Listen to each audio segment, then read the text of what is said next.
Assalamualaikum. Pernah tak kita terfikir macam mana ya cara untuk kita betul-betul mengenal pencipta kita? Bukan setakat tahu namanya, tapi kenal dengan sebenar-benarnya. Dalam perkongsian kali ini, jom kita mulakan satu perjalanan. Kita akan teroka jalan-jalan untuk mengenal Allah Subhanahu Wa Taala dengan lebih mendalam. Okey, kita mulakan dengan konsep utamanya, ma'rifatullah. Apa benda ni sebenarnya? Ia bukan sekadar tahu tentang Tuhan, tak. Ia jauh lebih mendalam. Ia adalah satu ilmu dan pengenalan yang buat kita faham kenapa hanya Dia yang layak disembah, kenapa kita perlu taat pada perintahnya dan jauhi larangannya. Sebab apa? Sebab kita betul-betul kenal siapa Dia.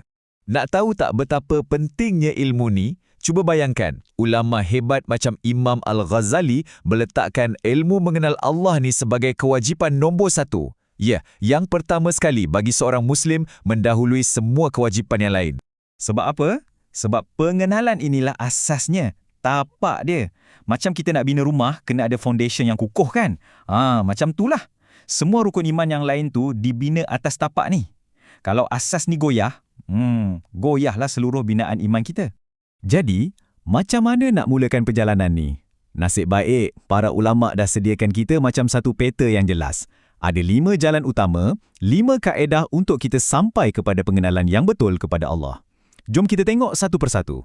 Baiklah, perjalanan kita untuk kenal Allah ni, ia bermula dengan 2 sumber bukti yang menjadi teras kepada segala-galanya. Okey, kita ada 2 jenis dalil atau bukti. Dua-dua ni saling melengkapi, bukannya berlawanan.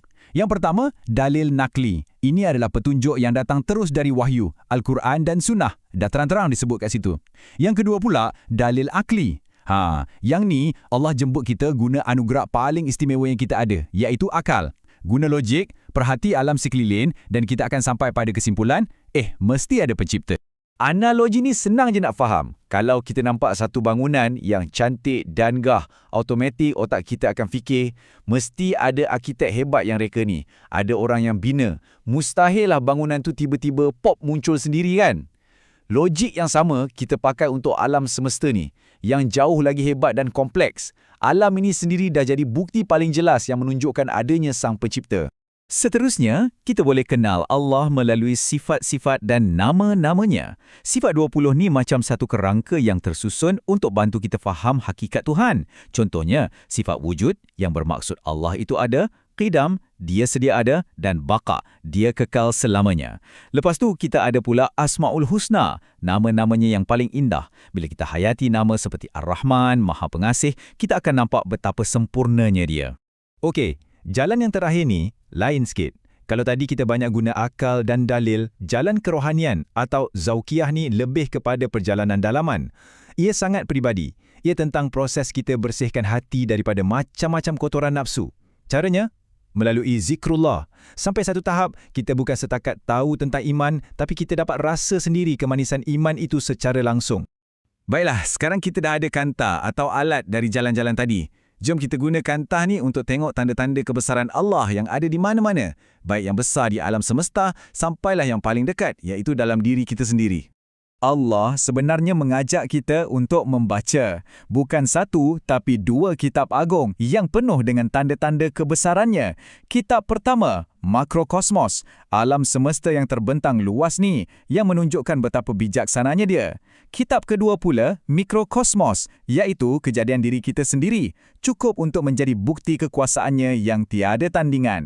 Cuba kita berhenti sekejap dan renung alam sekeliling kita. Pertukaran siang dan malam tak pernah lewat sesaat pun. Pergerakan angin dan awan yang membawa hujan, gunung ganang yang teguh menjadi pasak bumi, bintang-bintang di langit yang teratur, semuanya bergerak dalam satu sistem yang sangat jitu. Logiknya, tak mungkin benda ni jadi sendiri. Mesti ada satu pereka yang maha bijaksana yang mengatur semuanya.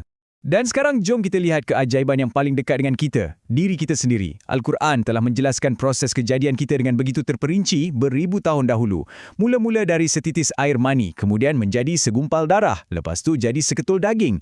Kemudian tulang belulang dibentuk dan akhir sekali tulang itu dibalut dengan daging. Subhanallah, satu proses yang sungguh luar biasa.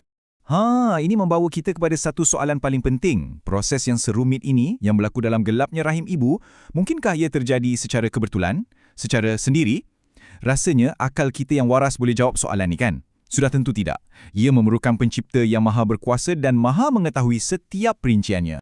Jadi, setelah kita lalui semua perjalanan ni, guna akal, rujuk wahyu, tengok tanda-tanda kebesarannya, apa kesudahannya?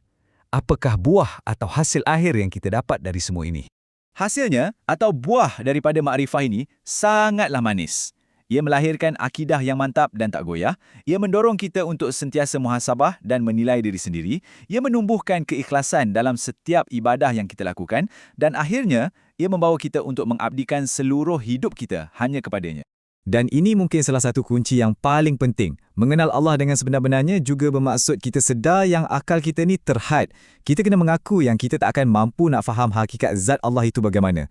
Dan ironinya, bila kita mengaku akan kelemahan kita inilah, itulah sebenarnya tanda kita dah mula kenal dia.